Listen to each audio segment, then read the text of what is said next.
Entonces vamos a la octava clase y entre hoy, el miércoles y el jueves, a ver si hacemos estas 3 días 4 clases, que son todas las que tienen que ver con Jesucristo. Porque sobre Jesucristo hay 4 clases. Una que habla sobre ser verdadero Dios y verdadero hombre, otro la encarnación, parte de la cual es hablar de la Mariología de la Virgen. Otra clase será sobre su pasión y muerte, y la última sobre su resurrección y glorificación. Entonces, vamos a la encarnación. Bueno, como decíamos alguna vez que lo hemos dicho, el cristianismo fundamentalmente se reduce a 2 verdades de fe: la Trinidad y la encarnación. O sea, que Dios es uno, pero que en su unidad hay una trinidad de personas.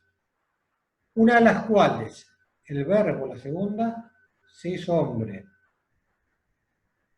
Entonces Jesucristo es verdadero Dios y verdadero hombre, y nos redimió. Eso es todo el cristianismo. Todo lo demás viene de ahí. Y como lo que hemos dicho al hablar de la Trinidad, que la doctrina de la Trinidad en realidad es posterior, porque primero le dimos, no es una doctrina, es una relación con Dios. Dios que tiene una iniciativa, Dios que se comunica. Bueno, en este caso, Dios que se hace hombre, toma la iniciativa. Y después los cristianos reflexionamos sobre esa iniciativa divina, en este caso, sobre quién es Jesús. Y entonces, a partir de ahí, es que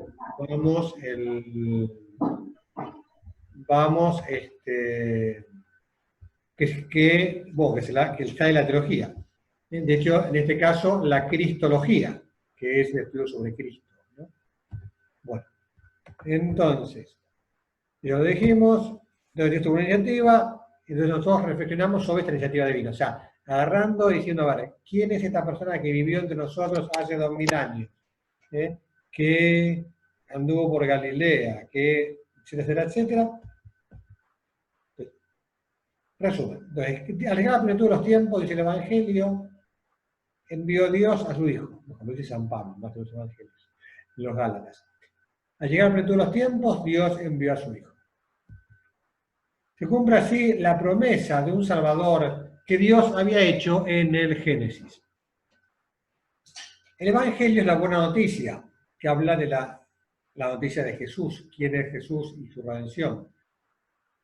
Hay un pasaje del Evangelio del Génesis que se llama protoevangelio, ¿sí? El primer evangelio, el primer anuncio del Evangelio es Génesis 3:15, cuando el demonio le dice a la serpiente: podré enemistar entre ti y la mujer, entre tu linaje y el suyo. Ahí el Señor anuncia al Redentor. Pero Dios va preparando la humanidad para hacerse hombre y redimirlo. Llega un momento, hace 2000 años, hace 4000 años, a 2000 años antes de Cristo, que busca a Abraham, hace una alianza con él, como figura de la alianza que haría con Cristo, el pueblo va formando, después lo saca de la esclavitud de Egipto, precisamente para preparar los tiempos para que Dios se haga hombre. ¿Cuál es la causa de la encarnación? El amor de Dios. O sea, el amor que Dios nos tiene. Me impresionó hoy, y voy a leer de acá, me impresionó hoy en la liturgia de las horas, la lectura de San Agustín, que leímos los curas, hablando de cómo no podemos dudar de las cosas que Dios nos promete. Dice: lo que ya se ha realizado es mucho más increíble. Dios ha muerto por los hombres. O sea, que si queremos lo que pasó, que es una locura, o sea, lo que Dios ya es, no digo que sea un juego, pero más o menos. y habla de las maravillas increíbles que es evidentemente la encarnación. Bueno, el amor de Dios por nosotros.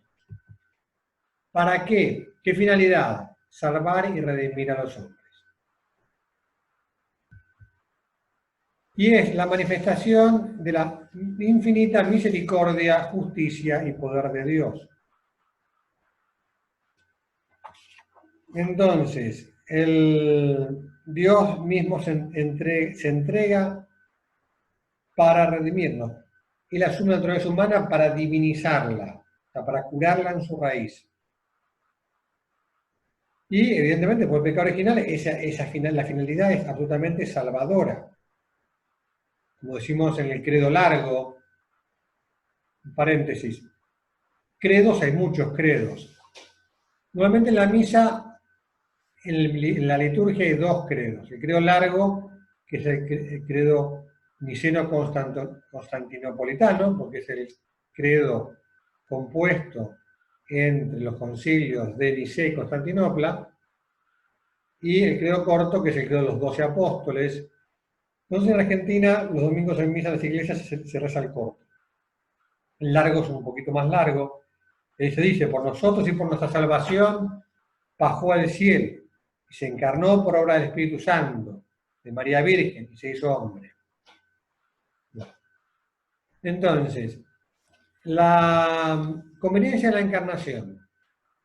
Evidentemente, en coherencia con el plan divino que quiere redimir a los hombres, la manera más conveniente de hacerlo es encarnándose, porque entonces la naturaleza humana es plenamente vivificada por Dios, en cuanto que Dios mismo la asume. Que en Cristo, que es Dios, hay un hombre que es Dios, que es Jesucristo. Bueno, entonces, sigamos. Entonces, es Dios en persona quien viene al hombre. Entonces, nosotros dijimos, ¿quién es Jesús? ¿Un hombre o Dios? Jesucristo es Dios. La persona es la divina, que también tiene una naturaleza humana. Entonces, el Verbo encarnado no es un mito, una persona abstracta. Es un hombre que vivió en un contexto histórico. Por eso los evangelios cuidan tanto de la situación histórica. Cuando el ángel Gabriel anuncia a María, la relaciona con su prima Isabel, con el templo, con Zacarías, que es un sacerdote del templo. Y entonces, y data todo, en épocas de, quién era gobernador de Siria, quién era emperador, quién era el procurador romano, Poncio Pilato, antes quién era Herodes rey, o sea, sí, toda la situación histórica, geográfica. ¿Por qué? Porque es un hecho histórico. Y de hecho la implicación histórica, de nosotros creer que Jesucristo es Dios, es un acto de fe. Pero la existencia terrena de Jesús es un hecho histórico, que es la ciencia histórica verificable históricamente, sobre todo por los evangelios, cuyo valor histórico está fuera de toda duda. Aquí, la verdad es que yo pienso que tenemos que aprender la luz. Entonces, yo creo que me parece que los católicos en general tienen bastante poco conocimiento de la historia de los evangelios. Y lo consideran a veces implícitamente, si creen por la fe, pero me parece que les falta la conciencia de que la historicidad de los evangelios está fuera de duda. Porque está escrita por testigos presenciales, o sea, porque la fidelidad del texto escrito en el siglo I hasta nuestros días, a la continuidad, es indiscutible. Todo el tema de la historicidad de los evangelios me parece que es un tema que no es despreciable. Pero porque la historia de la salvación, Dios salva una historia.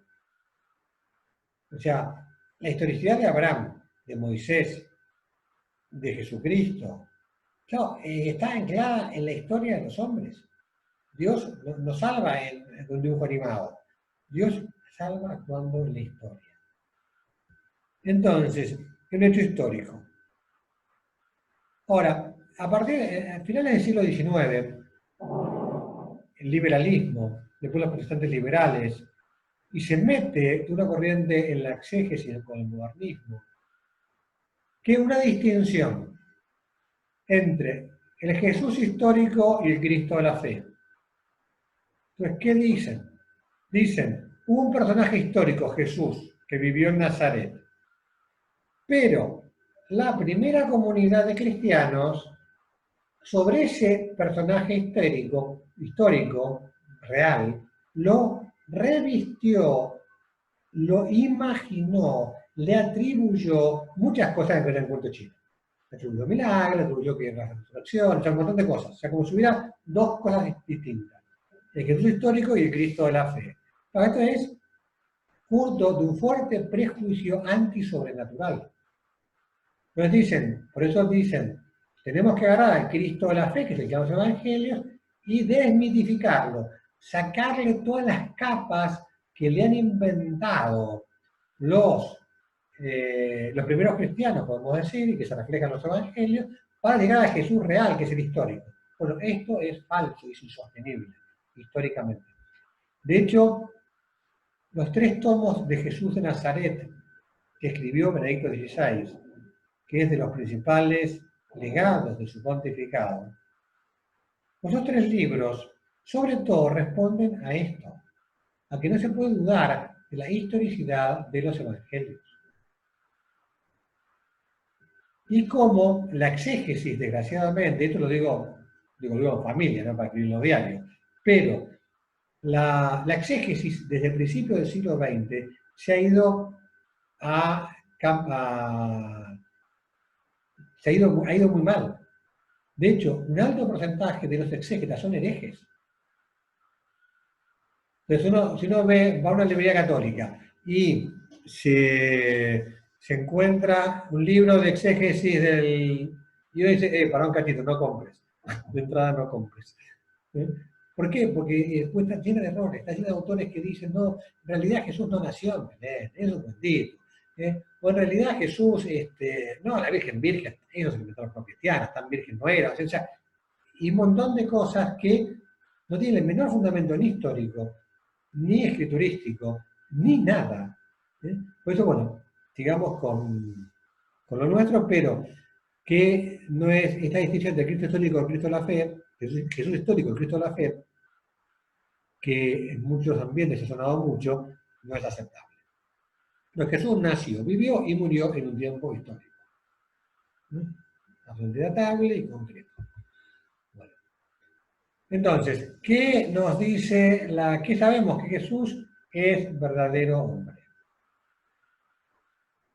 O sea, nació en un lugar concreto, trabajó con sus manos de carpintero, pensó con su inteligencia de hombre, obró con su voluntad, amó con corazón de hombre.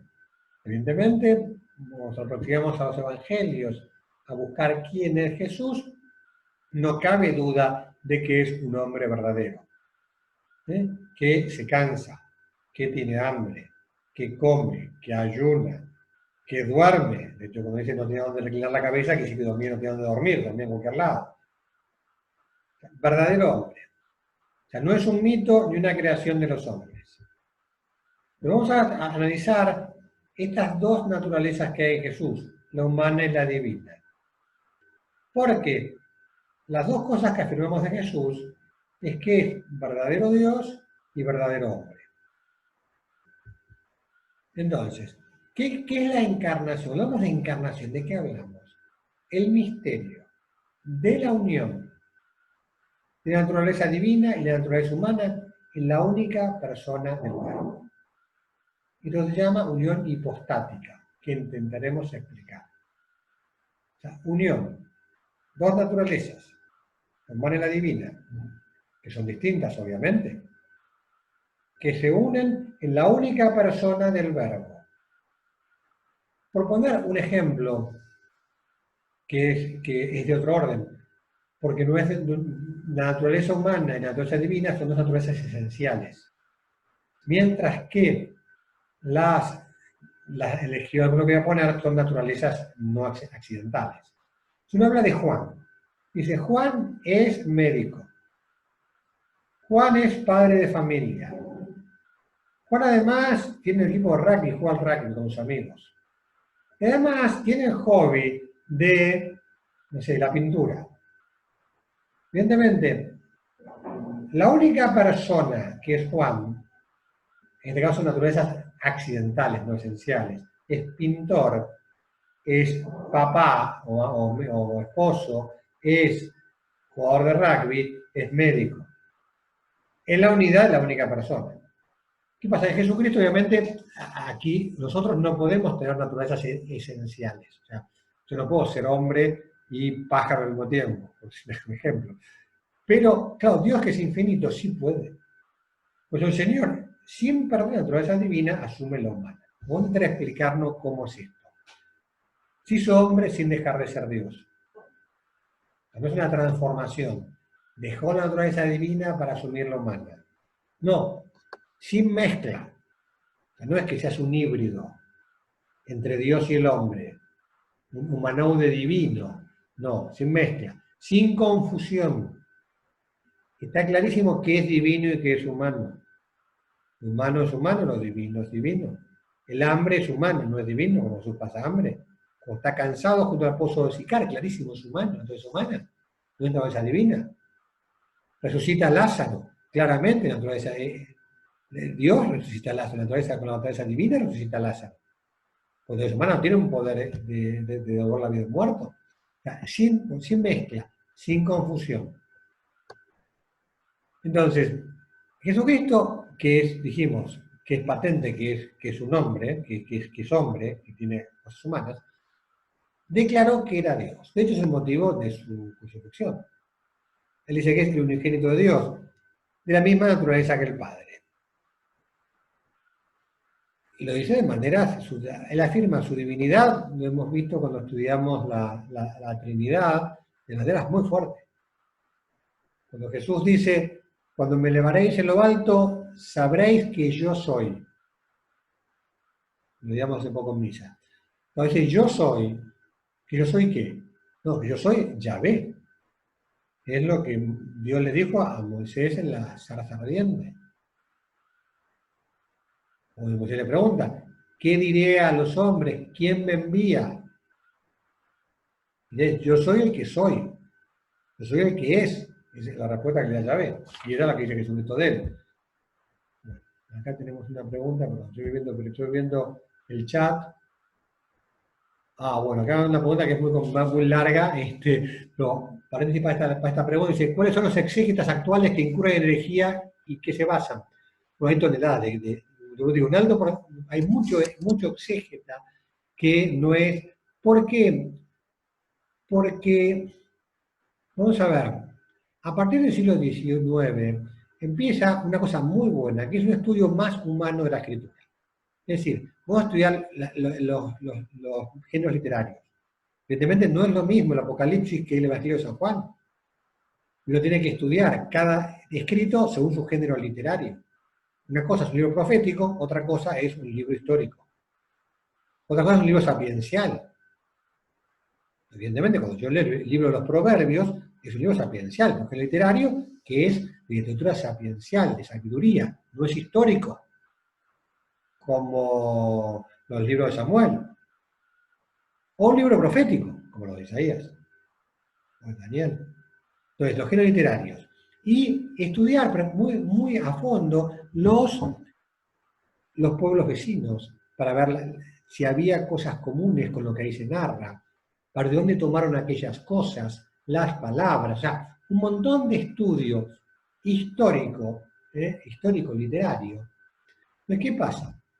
Cuando se absolutiza el estudio histórico-literario, estamos en el horno. Porque la Sagrada Escritura está escrita por el Espíritu Santo. Evidentemente yo necesito estudiar los géneros literarios, las cuestiones históricas, todo lo que hace falta, todo lo que tenga que estudiar. Pero, sin olvidar que no puedo hacerlo al margen de la fe. Porque si yo con la excusa de estudiar todo lo humano del libro, lo vacío de lo sobrenatural, estoy haciendo que no sea mal ni palabra de Dios, entonces ya no es más Sagrada Escritura. Entonces eso es lo que ha pasado.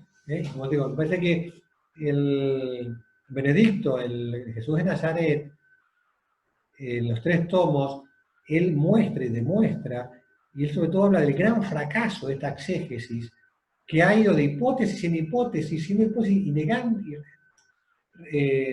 corrigiendo las hipótesis que ellos mismos daban, con lo cual han pasado un par de siglos que han perdido el tiempo, fundamentalmente. En fin. Bueno, entonces, manifestó su divinidad. Entonces Jesús no solo afirma que es Dios, sino que manifiesta su divinidad con su vida, con su doctrina. A él cuando habla dice, habéis oído que se dijo. ¿Quién dijo? Moisés. Ahora yo les digo, Jesús habla como legislador, habla como Dios, que está legislando. Sus milagros. ¿Entiendes? Si no hace milagros, no para hacer show. Hace milagros para mostrar su divinidad. Entonces, evidentemente, el sentido de Dios es ese.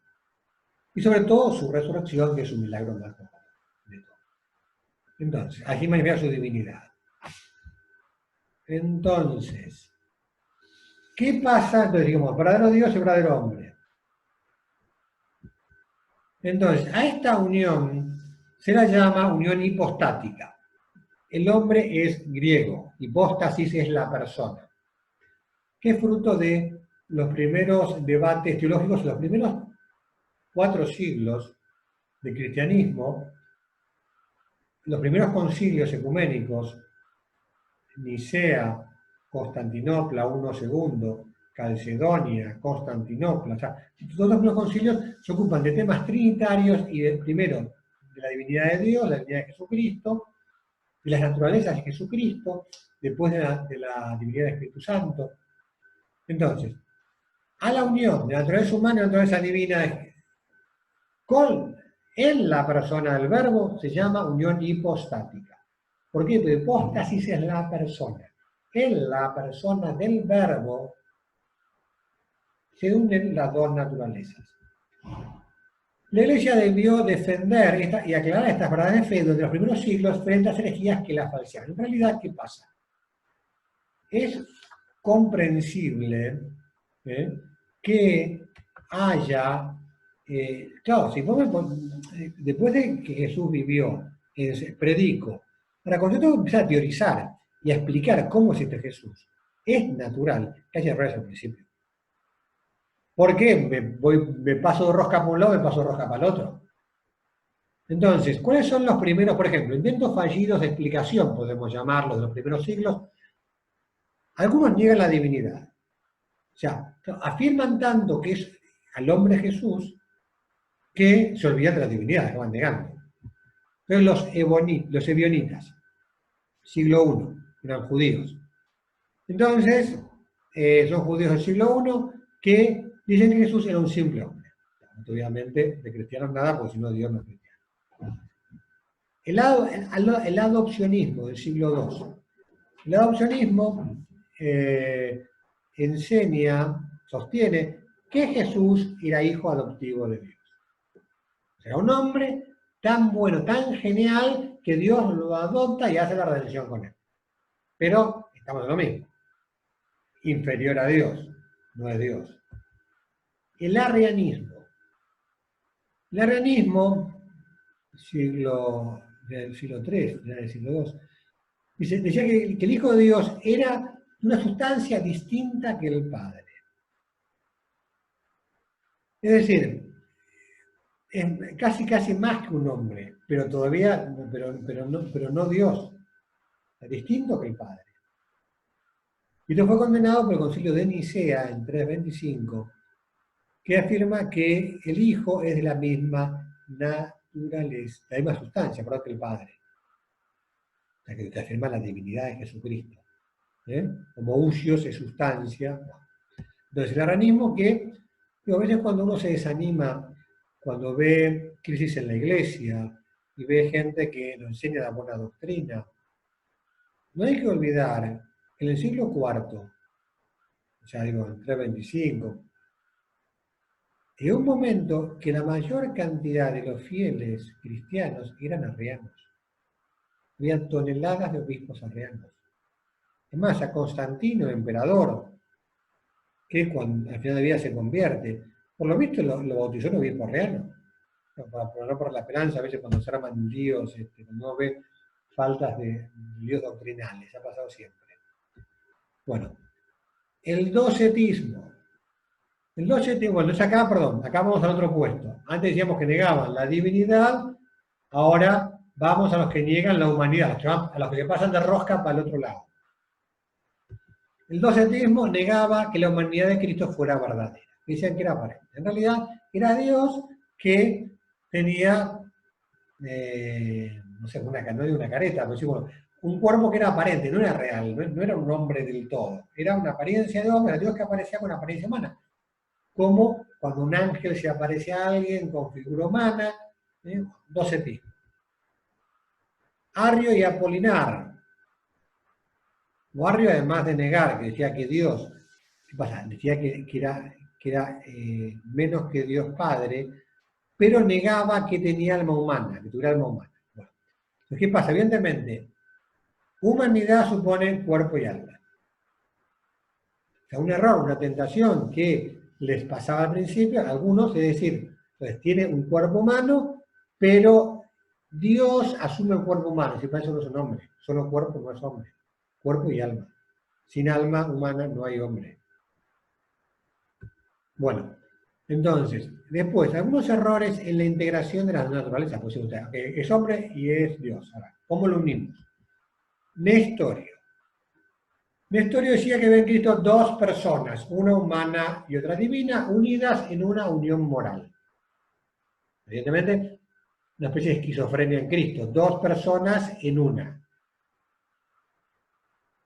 Como si uno agarrara a un hombre completo con una persona humana y la persona del verbo que se le uniera. O sea, que sería una unión como pegado, pero no sería Dios hecho hombre. Ya Dios pegaba un hombre en todo caso. Es muy interesante cómo el error de Nestorio, cómo sale a la luz, que es que por la Virgen. Nestorio empezó a decir que la Virgen no era Teotocos, Teodios Tocos madre, no era madre de Dios, sino que era Cristo Tocos, madre de Cristo. Aparentemente podría no pasar nada, pero de repente cuando empieza a negar que sea madre de Dios, digo, ¿qué pasa acá? ¿Y por qué Nestorio negaba que fuera madre de Dios? Porque Nestorio en el fondo, claro, veía dos personas. Entonces sería la Virgen madre de la persona humana, pero no de Dios. O sea, el problema de Nestorio con respecto a la Virgen de negar que era madre de Dios procedía de un error de cristología. Porque en Jesús separaba su persona humana de su persona divina, que hay una sola persona, no hay persona humana. Bueno, como otras veces, quedan 4 minutos, me dice Zoom. Cuando se corte, paramos, no sé, 5 minutos por ahí y volvemos. Entonces, Nestorio. El concilio de Éfeso, que es el concilio que declara la maternidad divina de María, enseñó que hay en Cristo una sola persona, que es la divina, que asume una naturaleza humana. O sea, no hay una persona humana, es la persona divina, que es el sujeto de operaciones, que asume una naturaleza humana. Que a veces actúa con la naturaleza humana y a veces con la divina. Es como el ejemplo, salvando las infinitas distancias, el ejemplo de Juan, que actúa como médico, como padre, como esposo, como rugbyista, como pintor, la persona misma. No son varios tipos. El mismo que actúa con, bueno, salvando las distancias del ejemplo, Jesucristo es eso. Pasa eso. Entonces, este concilio proclama que María es Madre de Dios, Teotocos. Bueno. Estamos con el tema de errores. El tema de estudiar errores, ¿para qué sirve? Sirve para entender mejor cómo es la cuestión. Entonces uno viendo los errores se da cuenta cómo está el lado correcto. El monofisismo. Mono quiere decir uno. no es de orangután, es de mono. Monofisismo, fisis naturaleza, una naturaleza. Entonces, el error de Eutíquez era decir que en Cristo había una sola naturaleza. Y entonces, que era una especie de mezcla de la humana y la divina. O sea, una persona, pero una naturaleza que era una especie de simbiosis, Dios y hombre. El Concilio de Calcedonia, año 451, enseña que Cristo hay dos naturalezas, divina y humana. Y da 4 características, que quedaron para siempre, que clarifican mucho. Quizás clarifican por el lado negativo, que a veces con los misterios es más fácil acercarse al misterio por lo que no es, que así uno va perfilando cosas, porque al núcleo del misterio nunca le llegamos. Pero mostrando lo que no es, uno lo va entendiendo un poco más. Sin confusión. O sea, no se confunde lo humano y lo divino, lo dijimos. Sin cambio. La naturaleza divina no cambia al recibirlo, al unirse a la humana, y la humana no cambia al unirse a la divina. La naturaleza humana de Jesús es como la tuya y como la mía. Como dice la carta a los hebreos, la carta a los hebreos, en todo, igual que nosotros, excepto el pecado. Sin cambio, sin división. O sea, no hay una línea de aquí para acá Dios, de acá para acá hombre. Sin separación. O sea, no hay una esquizofrenia en Jesús. Entonces, el concilio de Constantinopla es, y ahí se va a cortar, me quedan menos de 2 minutos, cuando se corte y seguimos. El de Constantinopla dice, no hay más que una sola hipóstasis, o sea, una sola persona, que es nuestro Señor Jesucristo. Por tanto, en la humanidad de Jesucristo debe ser atribuido a su persona divina, como propio a su sujeto, no solamente los milagros, sino también los sufrimientos y la misma muerte. Esto es muy interesante, claro, porque el sujeto es el que actúa, con una naturaleza con la otra.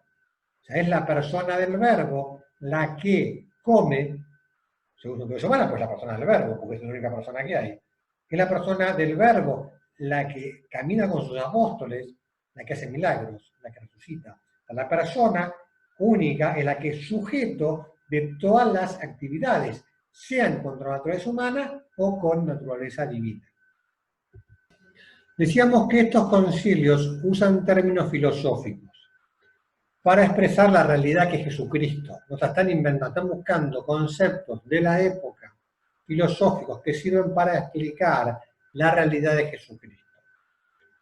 Algunos han querido decir, porque los términos son de la filosofía griega, que se realizó una helenización del cristianismo. Y esto no es cierto. Que no es que cambie el mensaje cristiano por los términos que usa, sino que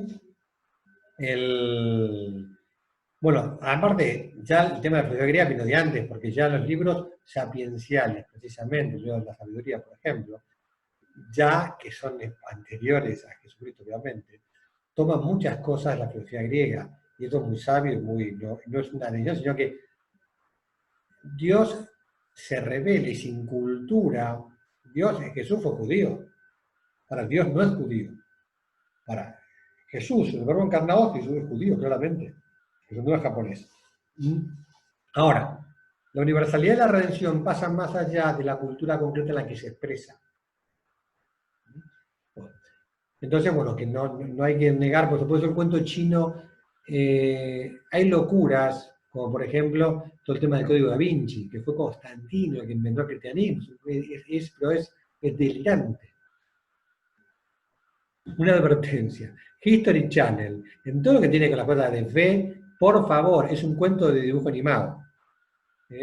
Porque no, así que no le... A lo que es de fe, por favor, en general, a las superproducciones de los últimos 20 años, por lo menos, seguro que son un cuento chino. Bueno, entonces sigamos. Entonces, vamos a ver ahora la humanidad de Cristo. Pues viendo cómo se unen las dos naturalezas, vemos cómo es la humanidad de Cristo. La naturaleza humana ha sido asumida. Asumida. no absorbida. No, yo cuando tomo agua, absorbo agua, y el agua pasa a ser parte de mí, el agua desaparece, pasa a ser parte de mi organismo. Yo cuando como un chorizo, el chorizo desaparece, el chorizo se hace parte de mi carne, del... No, acá no, la anatomía humana es asumida en cuanto tal. O sea, la doctrina enseña que la plena realidad del alma humana de Cristo, de su cuerpo humano, ¿no? El alma humana, con su inteligencia y su voluntad, con su libertad, con la plena realidad de su cuerpo humano. O sea, un cuerpo, un alma humana perfectamente humana y un cuerpo humano perfectamente humano. Aquí los padres de la Iglesia, cuando estudiaban los primeros siglos, y a ver si Jesús tuvo voluntad, tuvo inteligencia, tuvo libertad, le pasó esto, le hizo lo otro, solían poner un argumento definitivo. Lo que no asumió, no lo redimió. O sea, ¿por qué Jesucristo fue libre? Pues si él no hubiera asumido la naturaleza humana, la libertad humana, no lo hubiera redimido. Jesús asumió el cansancio, se cansó, claro que se cansó, el cansancio humano de Cristo redimió el cansancio. Y eso se llama todas las cosas humanas. Entonces, vamos a ver, la naturaleza humana de Cristo pertenece propiamente a la persona divina del verbo que la ha asumido. ¿Eh? O sea, el verbo divino es la persona que asume la naturaleza humana. De acuerdo. Por este motivo, la más pequeña de las acciones de Cristo, por medio de su humanidad, tiene un valor infinito en el orden de nuestra salvación. ¿Por qué? Pues son las acciones de Dios. Viernes Santo, vamos a sembrar. ¿Dios murió en la cruz? Sí, Dios murió en la cruz. ¿Murió la divinidad? No. Dios murió en su humanidad. Pero como la persona que muere es el verbo, en su humanidad muere, pero es el verbo. Se puede decir que Dios murió en su humanidad. Absolutamente. Dios se cansó, claro que se puede decir. ¿Por qué? Porque Dios se cansó en su humanidad, no se cansó en su divinidad. Dios sufrió angustia, y en el huerto de los olivos Dios sufrió angustia en su humanidad, pero la sufrió. O sea, por eso hay que tener claro, todo lo que se predica del verbo, de la persona. Ahora bien, hay que distinguir si es una naturaleza o la otra.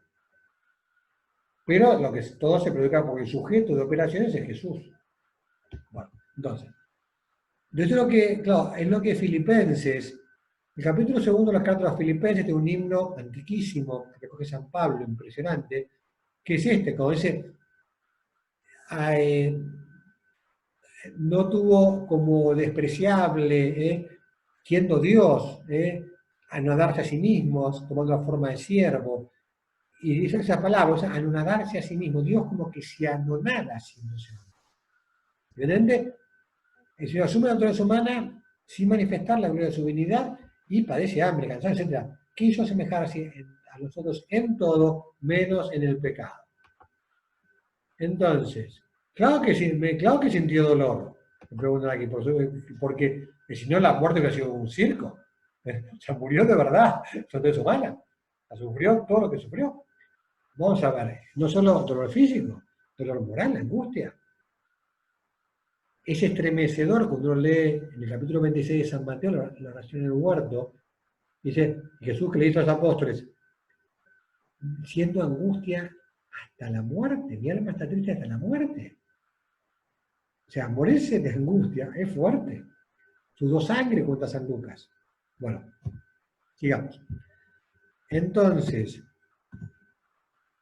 la humanidad de Cristo, perfecta humanidad, ¿no? Ya hablaremos de... Y la gracia. Claro, el alma de Cristo tenía gracia, porque el alma humana está divinizada por la gracia. Es más, por su unión con la divinidad, el alma de Cristo tuvo en el primer momento la plenitud de la gracia santificante.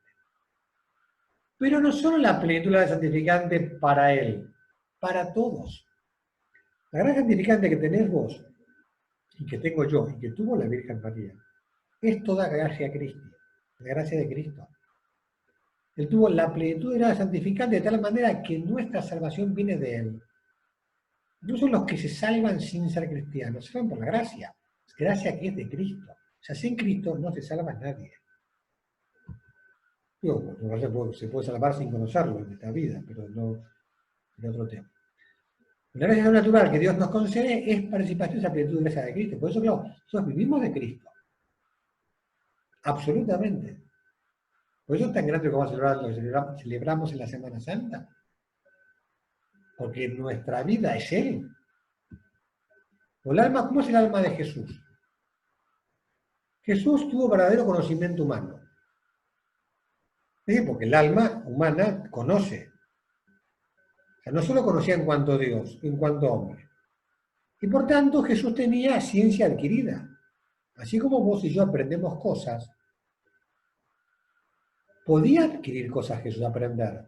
Es más, Jesús, su naturaleza humana es limitada. Su naturaleza divina es infinita. La naturaleza humana es limitada. Por eso, la capacidad de ciencia adquirida por Jesús en cuanto hombre no puede ser infinita, porque Él es hombre, la naturaleza humana. Por eso dice el Evangelio de San Lucas que progresó, que creció, que Jesús crecía en sabiduría, edad, y en estatura y edad, y gracia. O sea, Jesús aprendió. Por eso San José le enseñó. La Virgen le enseñó a rezar. San José le enseñó carpintería. ¿Qué es lo que le enseñó? No. O sea, ciencia adquirida. Un género de ciencia, de conocimiento que Jesús tenía. Además tenía ciencia infusa. ¿Qué es la ciencia infusa? Es, como el nombre lo indica, es infundida por Dios, no es adquirido por los sentidos y por el ejercicio de nuestra razón, sino que Dios infunde formas impresas, se llama, no vamos a meternos en el tema, pero ciencia infusa. ¿Qué más?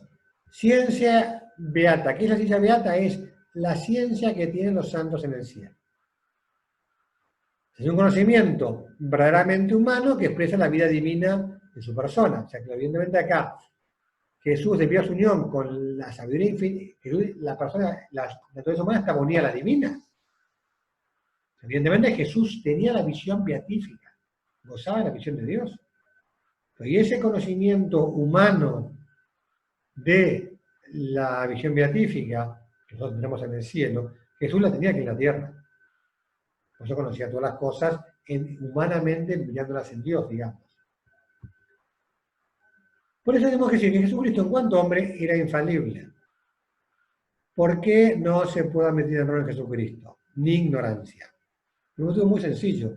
Porque el sujeto de sus acciones es el verbo. El verbo es infalible, incluso en cuanto hombre. El verbo es infalible y no ignora. Cuando el Evangelio dice en un pasaje que Jesús dice no saber algo, como por ejemplo, cuando será el fin del mundo, Jesús dice que solo el Padre lo sabe. Esa misma cosa, en otros pasajes Jesús muestra conocerla. Lo que pasa es que evidentemente ahí Jesús lo que dice es que no lo conoce para revelarlo. Bueno. Y otra pavada que salía por ahí alguna vez, hay gente que alguna vez dijo, digo, en el siglo pasado, siglo XX, que Jesús en realidad no era consciente de quién era, ni de su misión. Obviamente Jesús, claro que era consciente de quién era. Es absurdo pensar que el verbo encarnado no sabe quién es. Es un problema cristológico de desconocer la unión hipostática. Que conoce la unión hipostática y la entiende, sabe que no. Y claro que no tuvo fe. No tuvo fe porque la fe es lo que no se ve y Jesús tenía visión beatífica. Bueno, ¿qué más? La inteligencia. Voluntad de Jesucristo. Dos voluntades, humana y divina. Y dos operaciones, humana y divina. Ahora, estas dos voluntades y dos operaciones, dos modos de funcionar, no son opuestas, sino cooperantes, funcionan en sintonía, al unísono. El verbo hecho carne ha querido humanamente todo lo que ha decidido él mismo con el Padre y el Espíritu Santo.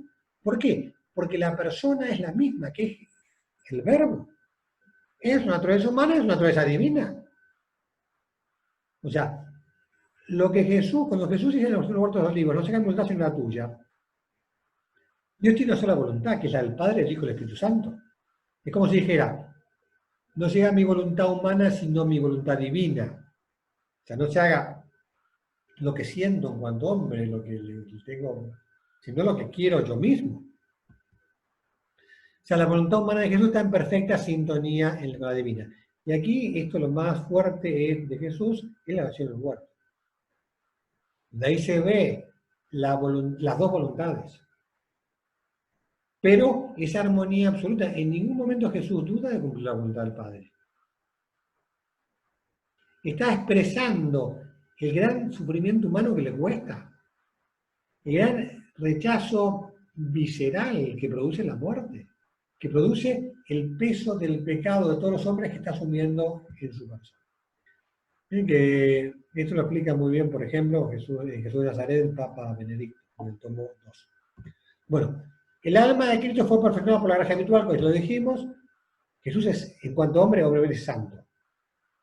Su humanidad es radicalmente santa, fuente y paradigma de santidad. Esta es la fuente de la santidad. Nosotros somos santos en Cristo. En nuestra santidad no hay santidad al margen de Jesucristo. Y es más, la santidad procede de Él, de la unión con Él. Y obviamente la humanidad de Cristo tiene la mayor unión posible con la divinidad. Tan unido que Jesús no tiene un ser propio, es el ser de Dios. Y en su plenitud todos recibimos, esto decía antes, gracia, Cristo tiene la gracia capital, es decir, la gracia que es la fuente de todas las gracias. Tenemos una cosa anecdótica ahora, que es la cuestión iconoclasta. ¿Qué quiere decir iconoclasta? Destructor de imágenes. Vamos a buscar acá algún dato más, así en Wikipedia, que es lo que uno tiene más a mano siempre, claramente Wikipedia no es una fuente teológica, como uno se imagina. Entonces, la última pronuncia patrística, la patrística acaba siglo VI, me parece, 7, no me acuerdo cómo dijo el padre de la iglesia. Es la disputa de las imágenes. Desde el principio hubo costumbre de representar a Cristo. La imagen del buen pastor. Ya en el siglo II hay una famosa imagen que todos habrán visto, creo que es de mármol, de que está Jesús con la oveja sobre los hombros, la imagen del buen pastor, que es del siglo II. La verdad que esto en frescos, la que está ahí en el PowerPoint que están viendo, es un fresco de una catacumba del siglo II, bajo, relieve, etc. O sea, esto no hubo, desde el principio hubo imágenes. Y había habido discusiones entre teólogos, perdón. Pero en el siglo VIII, en Constantinopla, el obispo, ¿quién es el obispo? El emperador, como muchas veces son los emperadores que aman lío. El emperador León III prohibió la veneración de imágenes que representaran a Cristo de los Santos en el año 726. Uno por razones de orden religioso y político. Su hijo Constantino V heredó el grave enfrentamiento y lo que hizo fue una carnicería. Porque hubo rebeliones en la gente, se cerraron las iglesias, fue de locos. De hecho, hubo un emperador después, el León V, que, bueno, entonces la cuestión es que al final se restauran los íconos, se prohíben todos los íconos, se cierran las iglesias, se tapan todos los íconos, todas las imágenes. Entonces, ¿qué pasa? ¿Qué decían los que se oponían a las imágenes? Decían que Dios no tiene límites y no se lo puede contener en unas líneas. Entonces, no puedo pretender a Dios que es infinito, dibujarlo, ponerlo en un papel o una imagen, una estatua. Los que defendían las imágenes decían que desde la encarnación, o sea, de que Dios hizo hombre, el verbo se ha circunscrito a humanidad. Mirá si será verdadera humanidad que tenemos dos imágenes hechas por el mismo Dios. El velo de la Verónica. Y cuando la Verónica en el camino a la cruz le limpia la cara y Jesús le deja grabadas las tres partes del velo en la cara. Y la sábana santa. Es una imagen de Cristo, hecha por él mismo. Pero bueno, es que entonces, Y de hecho el Concilio de Nicea reconoció la legitimidad de las imágenes sagradas. Yo digo, imágenes que desde el principio estaban. O sea, que no hubo en ningún momento que no hubiera imágenes, salvo cuando en Constantinopla este emperador, un poco tocado, las prohibió. Entonces explica el Concilio de Nicea del siglo VIII, que quizás a algunos protestantes no les vendría mal leer. Dice, él ha hecho suyos los rasgos de su propio cuerpo, hasta el punto que, pintados en una imagen sagrada, pueden ser venerados. Porque el creyente que venera su imagen, venera a la persona representada en ella. El Señor que apareció con forma humana, claro, hasta tal punto que uno puede representarla a Jesús. Y el que venera esa imagen, claro, no está venerando la imagen. Claro, por eso los evangelistas, cuando nos acusan de adorar imágenes, claro, es que eso no sostiene el menor sentido común. Primero, porque no somos tan tontos para confundir una imagen con el real. O sea, yo sé que un Cristo de metal es metal. Pues vamos a ver. Yo tengo este crucifijo, que es de metal. Yo cuando veo ese crucifijo, no soy tan tonto de pensar que Jesús es un cacho de lata. Pero yo, en el crucifijo, beso a Jesús, quiero besar a Jesús, que no puedo besar personalmente. Entonces la imagen me sirve, me lleva, me conecta con el Señor. Me hace distinguir. Yo a veces les ponía el ejemplo de las fotos. Yo puedo tener una foto de mi madre.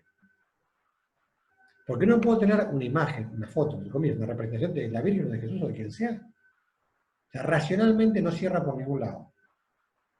En el Antiguo Testamento Dios sí prohibió las imágenes a los judíos. ¿Por qué? Porque los judíos caían en la idolatría cada 2 por 3. Entonces, Dios tenía que prohibírselas. Las imágenes, ¿por qué? Porque si tenías la imagen del mismo Arca de la Alianza, tenía solo 2 querubines, que bueno, más ahí tenía 2 imágenes. Pero bueno, para que no cayeran en la idolatría, pero es que Él se hace hombre, ya la imagen de Dios es el verbo encarnado, la cara de Jesús. Bueno, entonces eso la hizo en cuanto a los iconoclastas, que son los destructores de imágenes. Bueno, el poder de Cristo se ha manifestado en cuanto, evidentemente, Dios ha manifestado tener un poder que sobrepasa las fuerzas naturales del hombre, a la hora de realizar milagros. Entonces, ¿qué pasa? La humanidad de Cristo, aparte de su poder natural, que es una naturaleza humana más perfecta que la mía, tiene una sensibilidad especial y una capacidad más grande, pero su humanidad fue instrumento de su divinidad.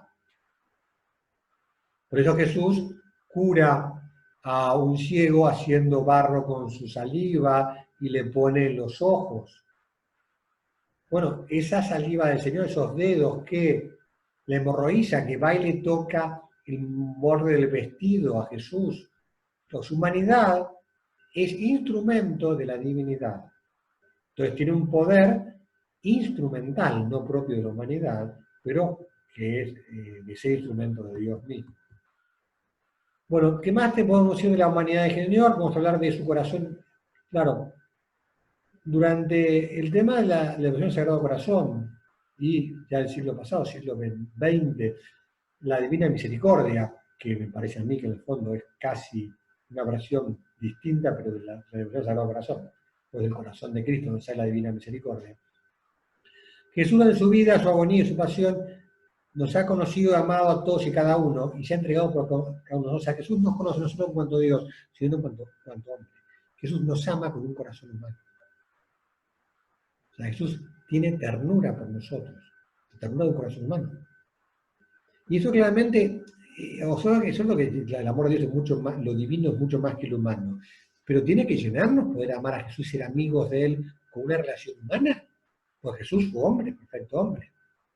Por eso San Pablo podía decir, el Hijo de Dios me amó y se entregó por mí. Bueno, y nos amó a todos con corazón humano. O sea, el corazón sagrado, el sagrado corazón de Jesús es como el símbolo del amor con que ama continuamente al Eterno Padre y a todos los hombres. Esta es la imagen de la Divina Misericordia. Claro, Corazón de Cristo como expresión. Obviamente el corazón no es un cacho de carne, cuando dice te quiero con todo mi corazón, no es que te quiero con el corazón y no te quiero con los pulmones. O sea, es una manera de decir como la raíz de la afectividad y el fondo de la persona. Hablamos de Jesús cuando hablamos de su corazón, lo mismo cuando hablamos del corazón nuestro. Bueno, a Cristo, entonces, a Cristo se le debe dar culto, no, de adoración, o sea, la humanidad de Cristo debe ser adorada. San Pablo dice a los filipenses, el nombre de Jesús se doble toda rodilla. Fíjense que nosotros, el viernes, ustedes van a poder hacerlo solo a distancia, desde su casa, vamos a adorar a la cruz. ¿Es idolatría? No. Porque es una adoración relativa.